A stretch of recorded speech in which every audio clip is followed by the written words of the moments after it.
Good afternoon, fellow art lover. Thank you for joining me. This is Jessie Burgart, and this is the audio-video version of my newsletter, Joyful Artist Musings. Today's is called Cheers to the Saving Graces of the Arts. Good day, beautiful art lover. I trust you're enjoying your happiest pursuits. Here's the lineup for today. Joy. True happiness is not about stuff. Lesson. Our stories. A lesson in mind shifts. Art. Happy birthday, Denny Dent. True happiness is not about stuff. I know that we know this, but it does some good to hear it over again, even if it's a message that only I need to hear today. But true happiness is actually progress and generosity. It's fun to have stuff, but we already know that things fade, break, become dull, get outdated. It's simply not real happiness.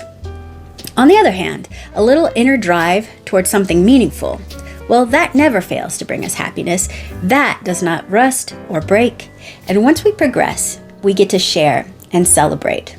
Giving is another form of happiness. I think I first understood this while volunteering. The more I gave, the more blessed I got. It was almost an unfair feeling, as if I needed it to be like a sacrificial thing. But that also is bad mind programming. So what are you focusing on that's purposeful? What is driving you to progress? I'd love to hear it. Also, I'm starting an art chat monthly on LinkedIn. There's a link here.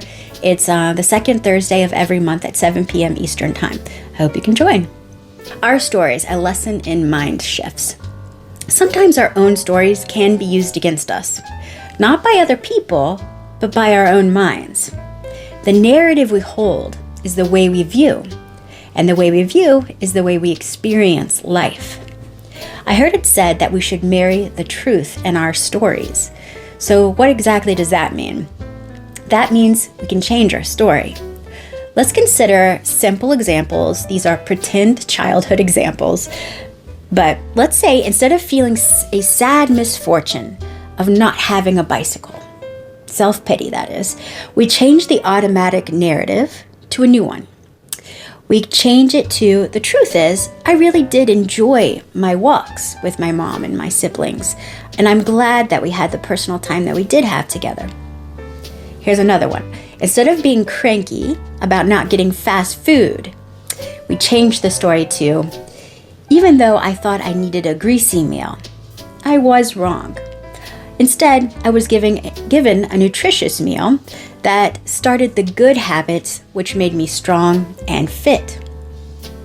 Instead of not being allowed a pet because I'm not responsible, we changed the narrative to, I was able to focus on school. I could join a sports team. I was able to travel without worry because I did not have the cost of boarding. We should marry the real truth, the fuller truth of our stories, not just the narrow-minded part on which the ego wants us to reminisce. Rather than be haunted by simple narratives that oppress us, we can broaden the scope to understand it better. We silence the ego that tends to love feeling picked on, and we start a breakthrough for ourselves, where we decide how we show up with that memory. Happy birthday, Denny Dent! Denny Dent is an American painter who was born on this day, April 5th, in 1948. He called his works two-fisted art attacks. This is because he would paint a full portrait in about 8 minutes, using both hands, often to music. The works were generally of famous people such as Jim Morrison, Albert Einstein, and Elvis, etc.